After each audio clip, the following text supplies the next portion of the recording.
Satu ketika saat beliau ibadah malam hari ada suara, "Wahai Abdul Qadir, kamu sudah ibadah sepanjang sekian puluh tahun dan sekarang aku ridho padamu. Saatnya kamu tidak perlu sholat lagi, saatnya kamu tidak perlu ibadah lagi."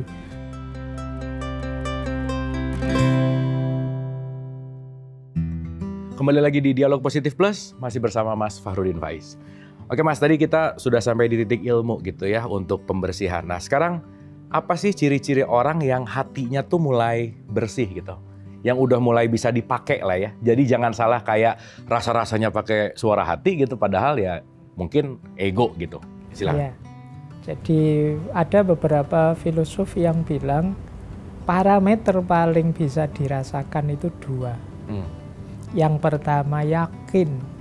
Bagaimanapun orang itu ketika melakukan keburukan meskipun hatinya bilang oke, tetap ada kegamangan dalam dirinya. Tidak bisa yakin 100%. Jadi kuncinya keyakinan. Yang kedua ada istilah namanya sukunun nafas. Tidak ingin tanya-tanya lagi, sudah mantap dengan itu. Oke. Jadi selama orang masih tanya kiri kanan, apalagi menyalahkan kiri kanan, itu pertanda dia belum terlalu mantap dengan kebenaran. Masih nyari validasi gitu Iya, ya? masih butuh dukungan bahwa yang lain itu salah, aku satu-satunya yang benar. Ini menunjukkan bahwa dia belum terlalu mantap. Orang itu ketika sudah dapat petunjuk itu cirinya mantap, yakin, sudah tidak tergoyahkan lagi. Ada godaan apapun tidak, menurut saya ini yang benar. Tidak butuh validasi lagi, dia tidak merasa gamang, tidak merasa ragu-ragu lagi tentang yang dia dapat. Ini ciri secara pemahaman. Jadi pemahamannya mantap, pemahamannya yakin. Bisa juga yang kedua diukur dari efeknya. Jadi petunjuk ini setelah dijalankan efeknya positif apa negatif. Oke. Jadi kalau iya ya, setelah saya mengikuti yang ditunjukkan pada saya, yang saya rasakan, hidup ini tambah normal, tambah enak, orang lain juga merasakan manfaatnya. Nah ini jalan kedua untuk memahamkan kita, oh ini saya dapat petunjuk yang baik, petunjuk yang benar. Ada jalan yang lebih mudah yang ketiga untuk mengkonfirmasi bahwa saya ini sudah dapat petunjuk beneran yang baik atau tidak, yaitu jalan otoritas. Otoritas itu yang dianggap sebagai pemangku kebenaran. Oke. Kalau dalam Islam misalnya bisa kitab suci, Al-Quran, hadis, atau kalau berhubungan dengan ilmu agama ya ulamanya. Kalau berhubungan dengan hal-hal yang misalnya ilmu-ilmu selain agama, ya ilmuwan-ilmuwannya. Yang saya rasakan ini cocok katanya ahli psikologi. Yang saya rasakan ini cocok katanya ahli ilmu sosial. Nah ini kemungkinan kita sedang mendapat petunjuk yang benar. Oke. Hati-hati kebalikannya. Kebalikannya berarti kok kita dapat petunjuk dan efeknya malah merusak, menghancurkan, ya kemungkinan kita sedang disesatkan oleh petunjuk-petunjuk yang tidak jelas. Mungkin dari keruhnya jiwa kita atau bisikan-bisikan setan atau apa yang tidak seharusnya. Jadi itu berarti dari efeknya kelihatan, dan biasanya memang hati kita tidak tenang, tidak mantap.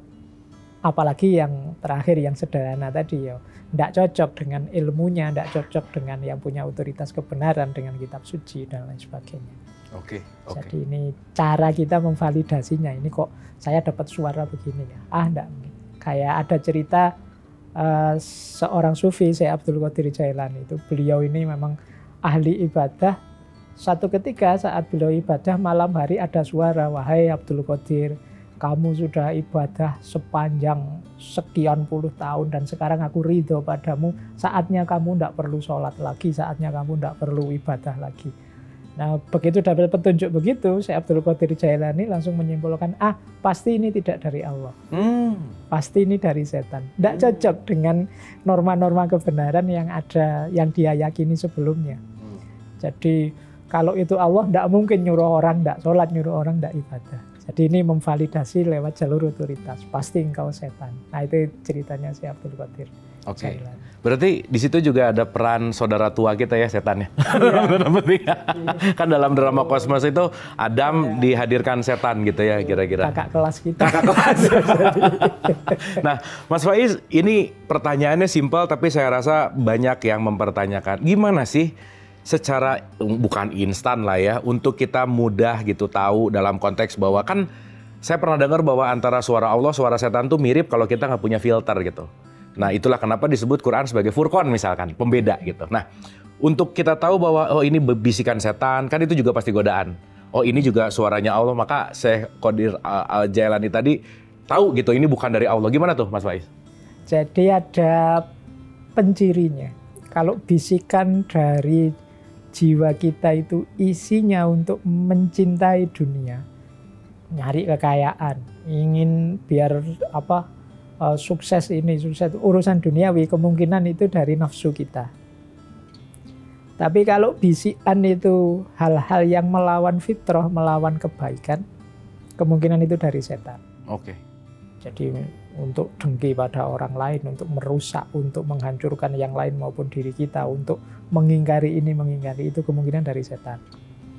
Nah, kalau bisikan itu hal-hal yang baik, yang mulia, yang sesuai dengan tuntunan dan lain sebagainya, ya itu kemungkinan dari Allah. Jadi ada 3 bisikan yang bertarung. Nah, yang bisa masuk siapa tergantung kejernihan kolbu kita tadi. Jadi makanya kata seorang sufi namanya Suhrawardi, jangan lupa hati kita ini seperti cermin, seperti kaca. Nah, Allah itu jenisnya cahaya. Dia tidak bisa masuk memantul dalam diri kita kalau kaca ini gelap. Jadi untuk bisa cahaya itu masuk ya dia harus jernih. Maka cahayanya bisa memantul. Kalau dia gelap ya dia tempatnya nafsu, tempatnya setan. Jadi, nah berarti ya proses ya, balik lagi kembali kepada kan kalau di surat An-Nas tuh yuwas yusufi sudur, bisikan. Iya. Berarti kalau berbisik itu kan nggak berteriak artinya dekat banget gitu ya Mas Faiz. Nah, konteksnya supaya kita tetap dapat petunjuk Allah aja terus gitu. Supaya tahu dan aware, ya istilahnya setan selalu mengganggu, tapi kan konteksnya supaya kita tidak terganggu gitu. Gimana tuh Mas? Ya, ya lagi-lagi tadi. Jadi ketika batin kita jernih, itu yang setan ya kelihatan jadi setan. Yang nafsu ya kelihatan jadi nafsu. Tapi kalau batin kita gelap, itu mungkin yang setan rasanya kok kayak Tuhan ya. Yang nafsu rasanya kok kayak kemuliaannya ini. Padahal itu ya nafsu. Jadi memang kuncinya kebersihan hati kita. Makanya sabdanya Rasulullah kan hati ini kuncinya. Dalam diri kita ada segumpal daging. Kalau dia baik, seluruh hidup kita akan baik. Sebaliknya kalau dia buruk. Buruk itu dalam arti bukan kok hati sakit, liver atau apa. Enggak. Buruk itu berarti batin kita gelap. Tidak bisa menampung kebaikan, kebenaran. Karena terlalu banyak hijab tadi, dosa, maksiat, kesalahan yang kita abaikan. Sehingga setiap kesalahan, kekeliruan terus dia jadi satu noda, satu titik, kata Imam Ghazali. Tambah banyak, tambah gelap. Pada akhirnya ketika sangat gelap, ya akhirnya kegelapan itu jadi normal bagi kita. Dan itu berpengaruh ke pikiran. Jadi oleh pikiran kita didukung seperti itu. Karena pikiran ini tadi kan rumusnya dia pasukan yang kuat untuk hati kita.